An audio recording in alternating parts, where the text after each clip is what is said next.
still to this day, believe Yeah, it or not, to this day, yeah, there's not complete yeah. um, reconciliation between some of the nations.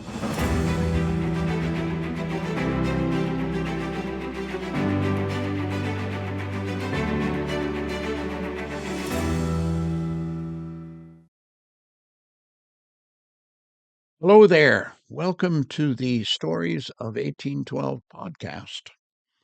We have a very special program this morning.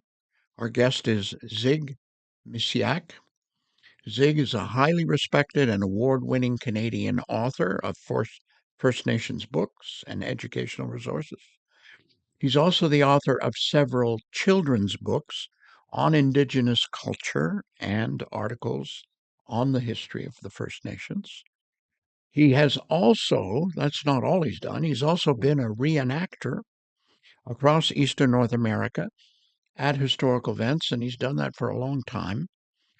One of the reenactors that he was with Caldwell's Rangers in the War of 1812. I'm sure he's going to explain that to us a little bit. And if that were not enough, he's also a Canadian Army veteran from the Royal Hamilton Light Infantry, the recipient of many awards and recognitions, including the Queen Elizabeth II Diamond Jubilee Medal. And if that isn't enough, that should be enough to keep us going. Welcome, Zig. Welcome to the Stories of 1812 podcast. Um, I think what we were going to talk about first was how you got involved, and it was at a very young age, wasn't it? With particularly the Six Nations in Brantford, because you grew up in Brantford, I believe. I did, yeah, and it was at a very young age, and I wasn't born in Canada. I'm a World War II Polish baby refugee, so I came to Canada when I was 3.5 in 1950, and we moved into the Brantford area, the county, then the city. And because of not being able to speak, English and things like that, I was driven basically to spend a lot of time on my own in libraries. Even that young, people would give me books, teachers. And what I zeroed in on is didn't know who these people were, but at the time they were But called you went Indians. you went to visit them at an early Oh age. yeah, yeah. Yeah, Yeah, well, yeah, the residential school, right. a few years later, about nine, when I was 9 years old, I went there about 10 times during the summer. I didn't know what it was. I ended up, on the not the playground, but in the fields. And I sat down and I was playing with these little kids my age. But then somebody chased you away or Yeah, an something, adult right? chasing Yeah, me away. yeah, Yeah, yeah, yeah. yeah. So But it that went on from there, though, right? Well, from there, Yeah. of course, by that time I was speaking English better, and I was Mm, spending more time in libraries, and my interest in the our neighbors and friends, the Haudenosaunee, just increased mm, at a rapid rate. And it was just purely for my own interest because mm. having lost um, Extended family. Yeah, exactly yeah. during the war, I found probably at that time too is something to hold on to. Mm. Here's these people. And as I grew older, I found out that there was quite a similarity between the history of the Haudenosaunee in particular and Poland, Mm. during wars in particular, and loss of land and treaties and things like that. Tell us about the mush hole. You got a story about the mush hole. Well, the mush hole Mm. is a term that's used by the folks on the res, and I Mm. say res, it's Res, yeah, Grand River Six Nations yeah. territory and other places. There's several stories, but the I've known people that went there. I've known them for decades, and I didn't know at the time when I But was. it's a play area, though, right? Or a recreational area or something. Well, the mush hole Yeah. is where the school is right now. Okay. It's the building's still there. The fields all around it are there. They were different forms back then. There were gardens and fruit trees and things like that, right? So the kids were playing out there. Kids my age when I was that tiny Mm. were playing, and the older ones I remember distinctly in their trousers and their suspenders were pushing lawnmowers, these old steel lawnmowers and things like that. So everybody had their duty there, and there were no girls on this side. I remember that they were on the other side. So as I grew older, and then I found out what it was all about. I've been there hundreds of times. But You you know, you kind of cultivated a relationship over the years. I mean, here you are 60 years later, right? It's a long history of a relationship with these yeah, with the stumbled. Haudenosaunee. I couldn't tell you one particular situation, except I kept meeting people that were um, either clan mothers or Confederacy chiefs, and then I met chiefs that were on the Grand Council. That I started to learn the differences on the Six Nations between historical council and others, and then I started to meet people that were academics, Rick Hill, Ray Sky, Yeah, yeah. Don Montour, and Mhm. became friends. Matter of fact, I lost Don Montour 2 years ago. I called him grandfather. His mother's Edith Montour. She's on a Mhm. Canadian stamp, actually. But I met people like this, and I sit back now and I think to myself, how I just skipping along this path and bumped into these people and was introduced to these people. And I think a lot of it was because the people that I befriended and they knew my interest was legitimate and I shared. And I remember years, even to this very day, that I speak about but not for. So the confidence, in the things that I've written or said, etc. I really hold on. I really I really protect that, and people have understood it, and that's how my friendship had expanded Yeah. with many, not just from the Six Nations, but other nations as well. And you had I think, a real motivation to learn. I think you said somewhere, we must know them, Right. you know? Yeah. And you went to great lengths to understanding their culture and their ways. Sure. And Yeah, we all know the saying that fear creates unpredictable results, right? yeah.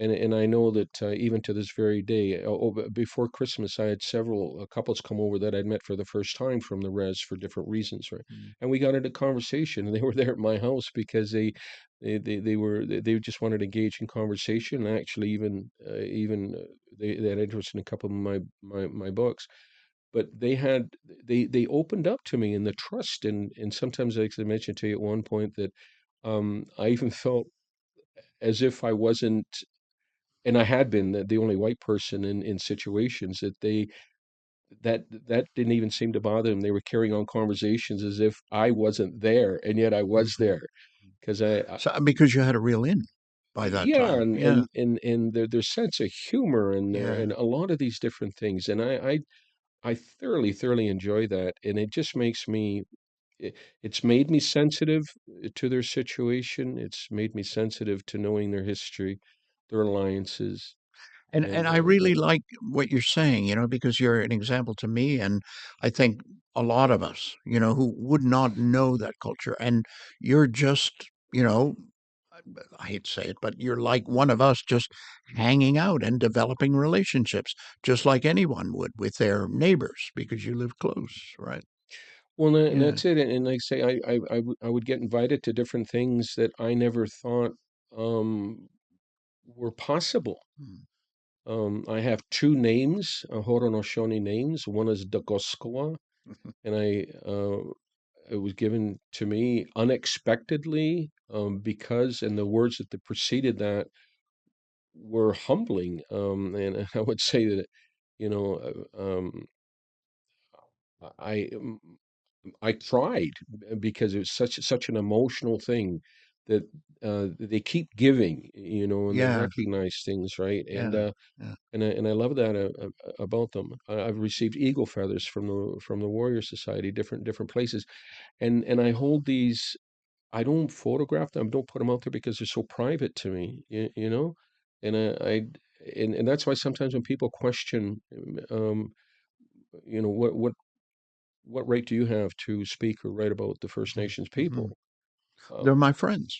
well, that's right, but Yeah, I can't get into the other things too much because yeah, then I'm being, well, tit for tat. One of these things. I said, yeah. boy, if I really wanted to, I'd give you so much information. I said that would qualify that and justify that, and I'm honored to be in that position in my life. And this is why, we talked about this before. This is why stereotypical representations of natives are so unfair.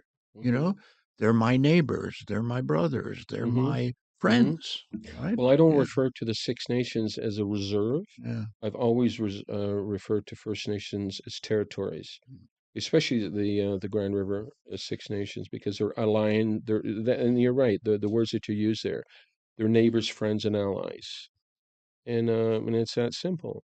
And if you don't understand, we're going back to your original question. If you need to know them, not Mm, to be afraid, yes. and then you're Your point open. about fear causes, That's right? right. Yeah, Absolutely. yeah, yeah.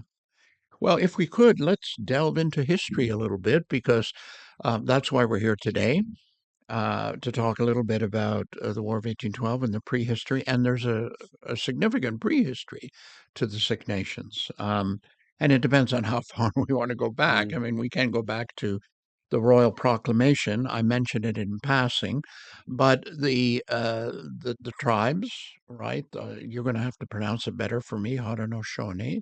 That's good. Oh, are from the Finger Lakes area originally, right, in upper state New York. But then there was an armed conflict, right, the American Revolution, and it ended officially, or the Revolutionary War, depending upon who you talk to.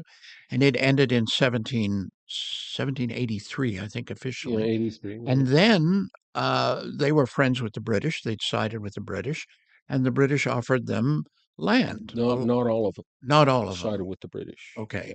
But significant numbers, I guess, that the British offered them the Grand River Hmm. tract, right? Hmm. And Yep. that and then they moved. They They migrated. moved. Yeah. They pretty much had to move, in particular the Mohawks. Yeah. Keep in mind that the land in around the Finger Lakes that they had occupied Mm, or were under their protection, like Mother Earth, you know, was oh my, I think it was like 26 million acres, mm. and they ended up on the Grand River. The original tract was 826,000 6. acres, and Okay. now they're on about They were 42,000. downsizing, They right? were downsizing. Yeah. But really, when Yeah. you look at that as allies, and Yeah. this is what happened to them, but they had to. The Americans didn't so much win as the British lost, but they had to leave. The Mohawks had to leave, and there are territories there Mm. on the other side of the lakes and the rivers, Yeah. but they're much smaller. Yeah. Right? It's for survival reasons they had to give in, and here, of course, the same thing. They're sort of shrinking away for different reasons and just trying to stay alive. Well, it's still an issue today, isn't it? The Definitely, tract, and we'll get back to that definitely. I think in a second. Um, you want to mention Joseph Brant because he was their leader, and he will come up, I think, in other conversations. He Go ahead. Yeah, No, I was going to say when you yeah. say their leader, he was a person Mm, of influence, hmm. and because of his relationship with Sir William Johnson, very powerful person. Yeah, you got to be careful when you talk about leaders, don't you? Because Yeah, they're more influencers in a lot of yeah, and circumstances. this Yeah, is the thing, and that's yeah, the important thing to understand. I think yeah, from this podcast, that the people will see that there are words and titles, et cetera, that have been used um, sort of nonchalantly or improperly over a long time. So, for example, Joseph Brown was a pine tree, means that he was given a particular position within the Confederacy Council. hmm. Right? They had a beautiful council, all five. Uh, Before and after the migration. yeah, Yeah, well, it's fragmented now, yeah. right? It started to fragment, actually was fragmented a great deal during the American Revolution Mm, because they were asked to choose sides. mm, Keep in mind that the five original nations, and then Tuscarora came up later. mm. Tuscarora had to be under the guidance of other two nations to vote and so on. They all had to unanimously agree on any decision that affected the entire Confederacy, or it wasn't going to pass. So unanimously, they agreed not to support any one side during the American Revolution. Yeah, we're gonna we're going to come back to that. But But individually, they had that choice. individually, they allowed it. If you, as Yeah, an individual, wanted to fight for the Americans, yeah, they would not yeah. prohibit that. Well, they wouldn't Yeah, prohibit them, but yeah. keep in mind too that when you're making a decision and you have the entire your all your people in mind for the goodness of all your people, then later on it wasn't for the goodness of all your people. It became more selfish, Mm. and therein is the problem, you know. Okay, so they've moved, but along comes the War of 1812. And I think the first thing that we think about, maybe particularly in this area, is about Sir Isaac Brock and his attempts to recruit warriors from the Six Nations. And part of that was, he didn't have enough men. He only had whatever he had, 1,100 regulars for all of Upper Canada. And he needed more manpower, and he had the militia. I'm not sure that he believed in the militia. And Mhm. so he turned to, the Six Nations. Um, and I think, he also was interested in their style of warfare. I mean, they were very effective in the woods, which is where they fought, in camouflaging and what we might call now guerrilla warfare. And he started discussions, I think, before the war with Six Nations leaders, one of whom was John Norton. Um, but it was difficult, wasn't it? It was difficult convincing them to fight. Well, of course, I mean Yeah, they just got the heck beat out of them 20 years roughly yeah, before that, yeah. and lost their millennium multiplied, of lands, traditional lands, right? And so what did they gain from that? Nothing. Just back to a little tiny sliver of land. And Brock says, listen, uh, he invoked the covenant chain, which is a treaty Okay. between, Yeah, in particular, the Haudenosaunee or Six Nations and the Crown. yeah. And he said, now we're calling on you. Which And had pre-existed. it pre-existed, Existed. that's right. Yeah, It had been yeah. around, it started with the Dutch actually, Mm. so many years ago. And invoking that is you can't turn your back on it, So the Haudenosaunee couldn't turn their back on it. The only thing that prevented all of them collectively in getting together, because that's separation again. The Onondaga were on the American side, the Tuscarora were on the American side, and Nidus. And of course, the Americans had over 8 million people there. We had a few 100,000 in Upper Canada. Correct. Yeah. And so the Haudenosaunee as a group were now all in pieces, and they couldn't get their councils together to agree. Well, they did agree actually not to participate again, Mhm. but the Americans put pressure on them, say you either do on that side or we're gonna we're gonna turn on you ourselves, which wouldn't have Yeah. taken much. They couldn't put out a lot of warriors, here in the Grand River Six Nations, maybe 400 Well, fighting we're gonna get back to soldiers. to that point. Um, but again, for our listeners' benefit, I think, first of all, you're right. I mean, the fighting forces that they had were small. A lot of them in the Niagara area played particular roles in battles. So, they were at Queenston Heights. They were at Fort George in 1813, Stony Creek, some of them, and the Battle of Chippewa. We'll come back to that as Mm, well, primarily led by Norton. But, and I think we were talking about this, they were there, but then some of them left, to your mm-hmm, point, right? mm-hmm. For various reasons. So people showed up, but then they felt they had to go home. That's right. Yeah. Sure, they had family. Yeah. They had Yeah. they were the providers, and they had to go back. They had to take care of whatever agriculture that was around. And That their family. style of decision making was not like in the British Army. If you served under Brock, you had to fight. You Oh, of couldn't go course. home. Yeah, So maybe tell yeah. us a little bit about that, because it was very unique form of decision making. Well, it's a shame. Yeah. Again, the thought process was you wouldn't leave and put your family member or clan Mm, member or anybody within the Haudenosaunee Nation at risk mm, by you leaving. You would leave because you had more serious things to deal with, Mhm. someplace else, and you may or may not come back. And hopefully people were thinking the same way. Like when you're in a fighting situation, you have to make up your mind real quick.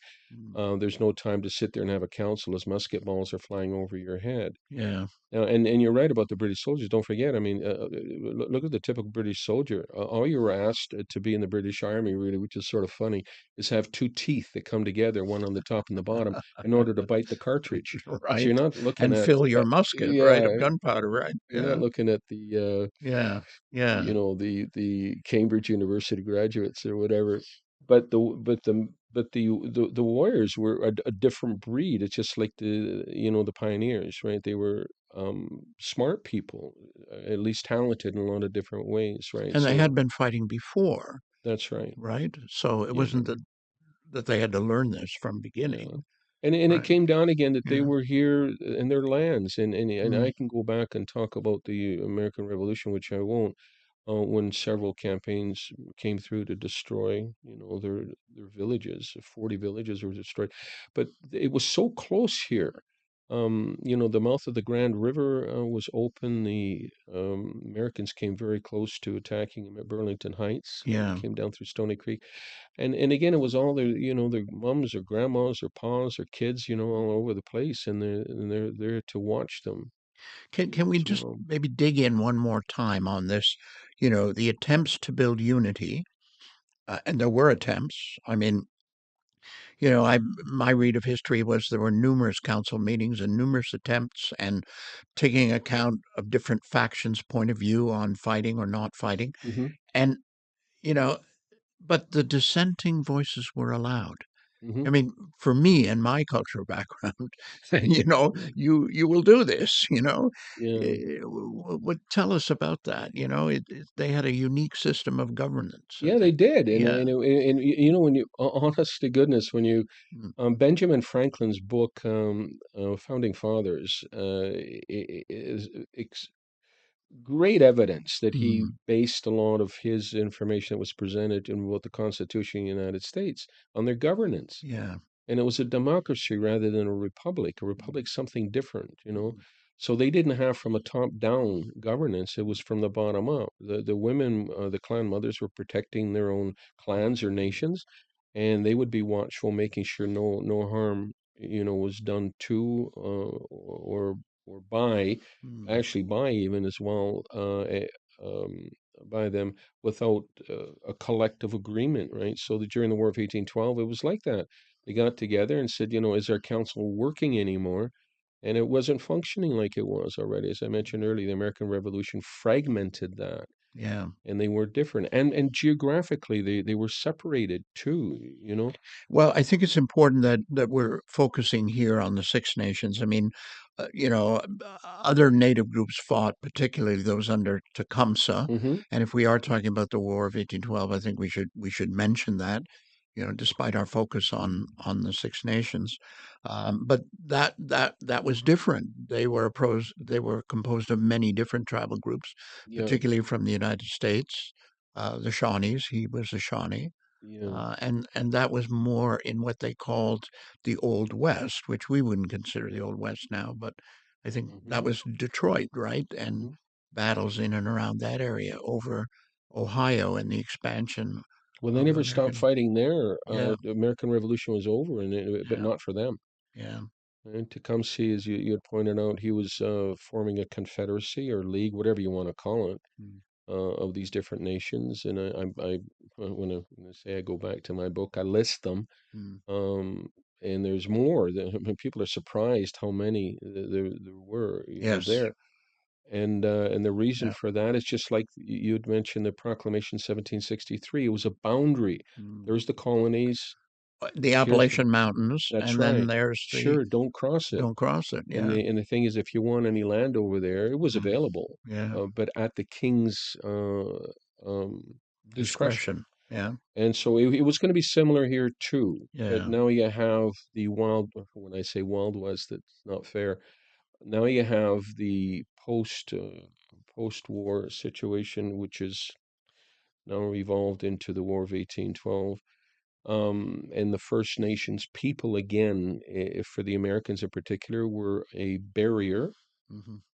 for expansion. And, it comes down to money. Like, really, it comes down to money. Even now, you find out that what's going on in the world disturbances is money. It was the same thing then. Yeah. They were just a small group of people or groupings of people, insignificant. And so what do? You amalgamate them, or you fight them. Yeah. And Americans fought them. Well, at least here, you went back to the, proclamation of 1763. Um, and there was an understanding between the British, and I think there still is, right? Particularly with regard to the crown and the crown's representation of the interests of natives. So it is different than in the United States. The crown probably was gentler Hmm. with them, but I think the eventual outcome Yeah. was going to We're, be, we're going to get there. yeah, We're going to get there. yeah. So, um, I do think it's important to say that the Six Nations decided to hang it up at a certain point in the War of 1812, and that was after the Battle of Chippewa. Can you tell us a little bit about that and what went through their minds Well, then? Chippewa was a turning point. I mean, nobody Yeah, knew when the war was going to be over. As it yeah. turned out, it was nearer the end as opposed to the beginning. And the Haudenosaunee, there I mentioned the Onondaga, the Tuscarora, were forced to come up, aligned with the American regulars. And I don't think there was any militia there because they had a whole different, Well, they were fighting each other. That's the point, yeah, right? And they couldn't. yeah, Yeah, yeah. And after the aftermath was yeah, again, I show the numbers. It was yeah, the numbers there, the losses between them. They were fighting family. I mean, yeah, yeah. and I need to bring this up because you saw it actually, where my impression of the aftermath, because it was in the woods, is that painting I done of the Of the print, Battle of Chippewa. yeah. Oh, I've It's seen it in your yeah, book. We're gonna get yeah, there. they're We're holding gonna each get other, there. right? Yeah, Condolence. yeah, And still to this day, believe yeah, it or not, to this day, yeah, there's not complete yeah. um reconciliation between some of the nations. And, we were talking about extended family. It's difficult for us to understand that, because we're used to the borders. Here we are, you're an immigrant, I'm an immigrant, and you come and the borders are defined. This is the United States, this is Canada. We've both grown up in this area. And I think the natives saw it completely differently. The Mhm. borders don't matter to them, you know.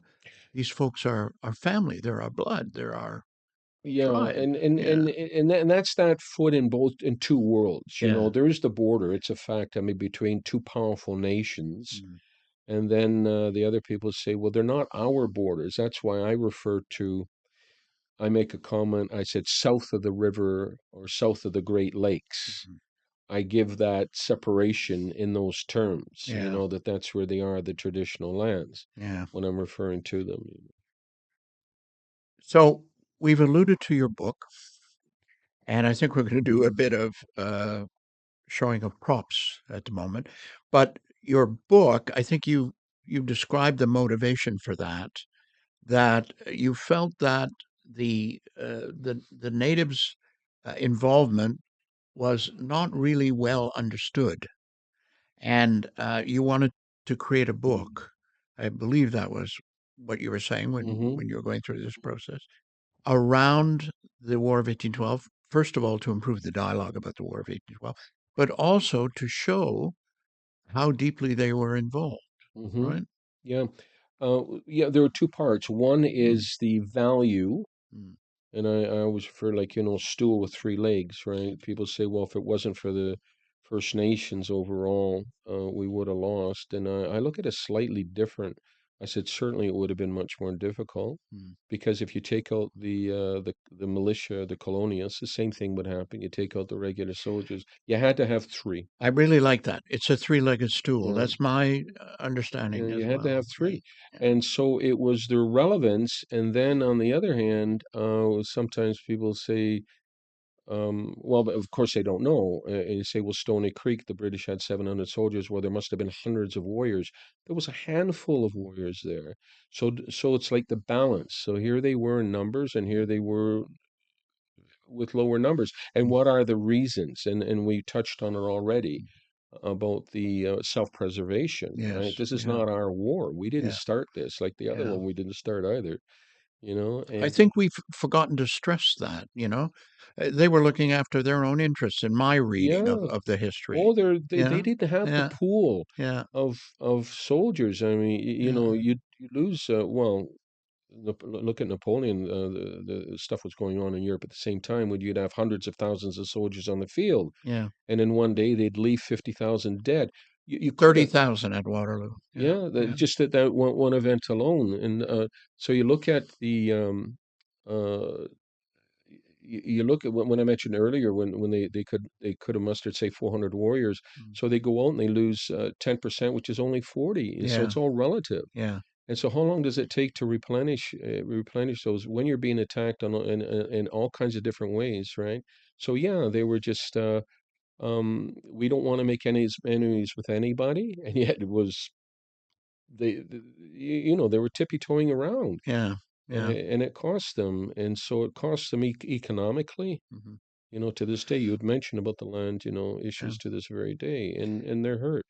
Do you want to reach for your book and just show us your book? And maybe in that book, Yeah, this is the book here. okay. And Yeah. and I think in that book, I mean, there's a great things in that book, um, and we could spend another 6 hours talking about that. But why don't we look at the wampum belt? Because I think we were talking about that Yeah, before and well, how this is significant that the is. two Yeah, roll, like in yeah, the book here, because I say this is the two roll wampum that people yeah, often identify with, and they say, yeah. well, what is it? I mean, people pretty much know there's only about three wampum belts that are kind of visually Hmm. familiar to people, and the two lines simply mean two cultures, not interfering one with the other. So Hmm. this was actually the First Nations saying to the newcomers to this land. It wasn't the newcomers saying we're not going to interfere with your life because they were already here. So it's called the Turo in a Gaswenta in that. So it's a very very And it's you have a replica, I think, too. well, Yeah, it's yeah, it's not of the Turo actually, yeah. but I do have Yeah. what it's the pen belt. Hmm. It's a treaty belt, one of the treaty belts, one of three, I think, that was made to what do you call it, to make peace, or some of the treaty alliance with the Dutch originally. And who are the two figures? Well, the two figures Yeah. represent, two different cultures. And we spoke about it earlier, that the Mhm. one with the taller, what looks like a top hat, and this is what people say, well, that represents a European. But then there are comments that actually it represents a Gostoa, or headdress of a First Nations person, and the other one is a European. But that's still not controversial, but it's an interesting topic because the accurate information's gone, right? Because of the separation during the residential schools. So this is an actual replica, including the number of wampum and everything on that. It's made out of guahog and whelk shells, so it's. Well, maybe as a closing comment, um, the war ended, uh, and there's a couple of things about the ending of the war, certainly that I remember, and that is, you know, I think most of the parties benefited, but the Indigenous didn't. I remember reading of Brock and how he, and I think this is more with Tecumseh, promised to negotiate for a homeland, for them. But then Brock was killed, and then the treaty, which was the Treaty of Utrecht, was signed in 1814, and they didn't know about it until 1815. You know, ignored that. It's like it was bargained away. So that's the general point. And then the specific point, we're still in a situation today um, where there's still controversy. And I say controversy maybe from our standpoint, but from their standpoint, their claims have not been fully recognized. Norton went to England, to appeal in 1804. about the size of the and extent of the Haldeman Tract. Hmm. Yeah, after Um, the War of 1812, there was an inclusion mm, by the British to have that area protected where Tecumseh was sort of focused on. mm, But they were wanting to close that treaty. I think it was the Treaty of Ghent. Actually, they wanted to close that up really fast and sort of ignored. Say, well, Americans they don't want to talk about yeah, that much. sorry, I said Utrecht. It's Ghent. Yeah, yeah, Hate making historical errors. Huh? Not good, right? The treaty was because there was no, telephone or anything else, yeah. or not even telegraph in those But there days. was a Treaty of Ghent as Yeah, well, another yeah, one. But you're right, and that's why the war was negotiated over in Europe, Christmas Eve, 1814, right? yeah. But then, of course, it wasn't ratified by the two. It had to be ratified by both, and it was ratified in February of 1815. Hmm. That's why, unfortunately, I think nearly 2,000 British soldiers were killed in Orleans in January of 1815, right? Yes, indeed, But the indeed. First Yeah, Nations, yeah, the losers yeah. were them. The West basically opened up the Manifest Destiny, American Manifest Destiny to and also the British interest because that was going to be a buffer between the British and the Americans, so the British could move west as well. Hmm. Hmm. And so there wasn't all about come on, sit on my knee, I want to take care of you stuff, right? How do you think they're faring today? I think you're in touch with them. I would say, if we use the landscape of the nation's monument at Queenston Height as an example, there's more recognition today. Do you think do you think things are, I don't know what the right word is, but do you think they're better because there's more sensitivity, there's more recognition? Oh, we're in an interesting place, and you're right. Mm, I'm quite familiar with the pains and everything else too of a lot of people, say my age, being in my 78th year, uh, and I still know a lot of them. The residential school issue, the reconciliation, the apologies by the government, the compensation, the Pope apologized. One big factor to me, and I know they all appreciate it, and this is where it's important, like discussions like this, mm-hmm. that a few years ago it was mandated into Canadian schools. Every teachable subject, every possible Where teachable you have subject. been speaking. Yeah, That's why I created yeah, the Native Studies guides to help, yeah, yeah. because that is a part of the reconciliation, and that is a part of you have to know them, you Mm-hmm. see, and they're happy about that. The difficulty is that because of the hammering and the continually punching down on them, the number of First Nations individuals, First Nation, Métis, and Inuit, right, in our part of the world, academically to be qualified to fit in this system too, has had a slower start.